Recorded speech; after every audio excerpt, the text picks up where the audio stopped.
Hi friends. आज की हमारी गेम है चेसेबल सनवेज टूर्नामेंट की। फ्रेंड्स, इस टूर्नामेंट को भी भारत के ही अभिमन्यु पुराणिक ने जीता है। तो इसी टूर्नामेंट की 9th राउंड की गेम है जो मैं आप लोगों के लिए लेकर आया हूँ, जो उन्होंने भारत के इनिया के साथ खेली थी।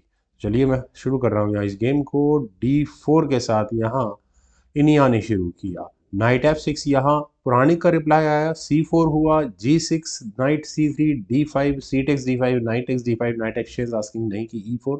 नाइट पर अटैक बना तो knight takes C3, B takes C3, bishop आया G7 स्क्वायर पर। देन हुआ नाइट F3, C5, ताकि अगर वाइट यहाँ पॉन एक्सचेंज की गलती करे तो किस तरह का गेम प्ले खेला जा सकता है ये यहाँ तक क्लियर ही होगा। तो इसलिए क्यों पॉन एक्सचेंज किया जाएगा, तो यहाँ किया बिशप B5 चेक, बिशप से आई चेक, नाइट बीच में लगा और डायरेक्टली आई डोंट थिंक अभी ये डी पॉन आगे पुश किया जा सकता है, क्योंकि ये खतरा आप लोगों को अभी भी नजर आ रहा होगा। रुक आया B1 स्क्वायर पर, बिल्कुल सही है, और व्हाइट ने यहाँ कैसल करने का काम किया। D5 हुआ, नाइट पर अब अटैक है, नाइट बिल्कुल सेफ E5 स्क्वायर पर चला गया है। Knight takes E5, bishop takes E5, और यहाँ अभी फिलहाल C3 पॉन फिर दोबारा खतरे में है। तो मेरे ख्याल से क्वीन C2 जैसी ऑप्शन चुनी जा सकती थी, लेकिन यहाँ कैसल पहले व्हाइट ने किया। ठीक भी है, सेफ्टी फर्स्ट। A6, बिशप पर अटैक बना, वो वापस गया E2 स्क्वायर पर, और जैसा मैंने कहा कि अभी भी यहाँ ये C3 पॉन खतरे में है, लेकिन F5 के ऑप्शन को पहले यहाँ पर अभिमन्यु पुराणिक ने चुना। थोड़ा शॉकिंग तो है, और इस पॉइंट पर ई टेक्स F5 वाइट करेगा ही करेगा, और मेरे ख्याल से रुक टेक्स F5 के ऑप्शन को मैं चुनना चाहूंगा। ऐसा मैं क्यों कह सकता हूँ, क्योंकि यहाँ बिशप टेक्स F5 होने के बाद आप देखिए रुक पर डायरेक्टली अटैक तो बन रहा है, लेकिन इस रुक की एंट्री 7th रैंक में भी आ गई है। रुक टेक्स B7 यही किया जाएगा।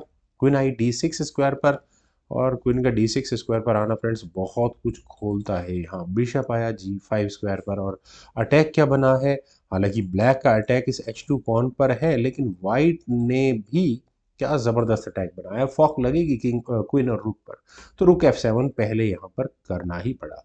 और फ्रेंड्स यहाँ इस पॉइंट पर अगर मैं थोड़ा सा एक ट्रिकी मूव खेलना चाहूँ तो मैं बिशप C4 के ऑप्शन को चुनूंगा, क्योंकि कभी ना कभी एक क्वीन जरूर हटेगी, और उसे हटने के बाद यहाँ ये डी पॉन आगे पुश करने के चांसेस बनते हैं। खैर, लेकिन यहाँ खेला गया क्वीन B3, क्वीन आई एग्जैक्टली उसी लाइन पर।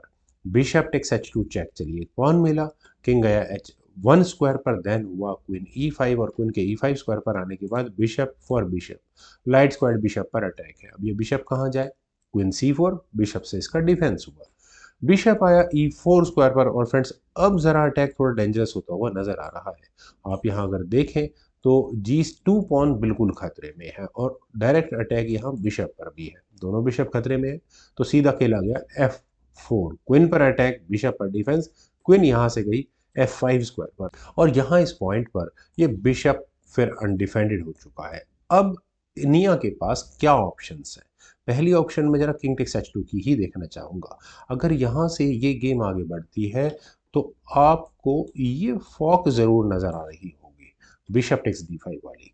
क्वीन और रुक पर अटैक है, और अगर यहाँ से ये गेम आगे बढ़ती है तो बेस्ट पॉसिबल वे यहाँ व्हाइट के लिए निकल कर आता है बिशप D3, वापस क्वीन पर अटैक बनाने का, क्योंकि अगर यहाँ बिशप टेक्स C4 होगा तो बिशप टेक्स F5 ही करना पड़ेगा, और ऐसा करने के बाद कम से कम रुक जरूर बच जाता है।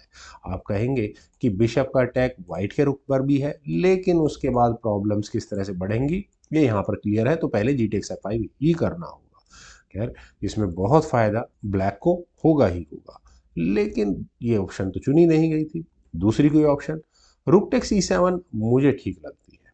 अब मैटेरियल एक्सचेंज हो सकता था, rook takes E7, bishop takes E7, bishop भी निकल जाता है इस तरह से तो, और बिशप टेक्स D5 क्वीन पर, और फिर उस तरह का अटैक बनाया जा सकता था। लेकिन चलते हैं एक्चुअल गेम पर। यहाँ खेला गया बिशप G4, और यहाँ बिशप सेक्रीफाइस है। कैसे, यहाँ पर क्वीन पर अटैक है तो ऑब्वियस है क्वीन टेक्स G4 ही करना पड़ेगा, और अपने लाइट स्क्वायर बिशप को यहाँ ब्लैक अनडिफेंडेड करवा चुका होगा। क्वीन टेक्स C4 खेला गया, देन हुआ बिशप G3, और फ्रेंड्स यहाँ इस पॉइंट पर खतरा मेरी नज़र में बिल्कुल घर में घुस चुका है। हालांकि व्हाइट का अटैक इस E7 पॉन पर बिल्कुल डेफिनेटली फिलहाल बन चुका है। तो क्या करना चाहिए, क्योंकि मुझे ये कुछ चेक्स यहाँ पर नज़र आ रही हैं जो ज़्यादा डेंजरस लग रही हैं। तो king G1 was natural selection for white, लेकिन ये खेला नहीं गया था। चलिए अगर मैं इस गेम को आगे बढ़ाना भी चाहूँगा तो क्वीन H5 जो कि ब्लैक की प्लानिंग होगी ही होगी। यहाँ से अगर ये गेम आगे बढ़ती है तो वाइट को अपने रुक को हटाना है और F3 स्क्वायर, ताकि बिशप पर अटैक बनाकर रखा जा सके प्रेशर बनाने के लिए बेटर ऑप्शन।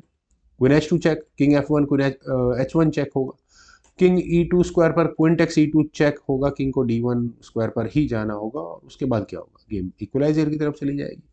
लेकिन सबसे बड़ा ब्लंडर यहाँ वाइट ने इस गेम का किया, उन्होंने अपने रुक को B1 स्क्वायर पर प्लेस किया और बिल्कुल इग्नोर कर गए इस चेक या चेक मेटिंग थ्रेट को। कैसे?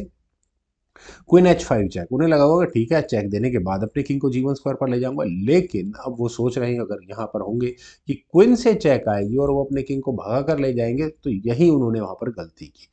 यहाँ पर ब्लैक ने बिशप H2 चेक किया और कैलकुलेशंस की यहाँ इनिया ने, और उन्होंने इस कैलकुलेशंस के बाद रेजिग्नेशन रिजाइन कर ही दिया है। रेजिग्नेशन का रीजन अगर आप यहाँ देखें तो किंग के जाने के लिए दो स्क्वायर्स हैं, आइदर H1 या F1। H1 स्क्वायर पर किंग जाता है तो गेम चेकमेट के ज़्यादा नज़दीक आराम से पहुंच सकती है, तो किंग को रख देते हैं F1 स्क्वायर पर और उसके बाद अब with the help of this रुक यहाँ पर खेला जा सकता है क्वीन टेक्स G5 एंड पूरा पूरा एक पीस यहाँ पर वाइट को गंवाना पड़ेगा। और यही वो कारण था जब इनिया ने इस गेम में रिजाइन कर दिया और अभिमन्यु पुराणिक ने इस पूरे टूर्नामेंट में अपना प्रदर्शन काफ़ी शानदार रखा।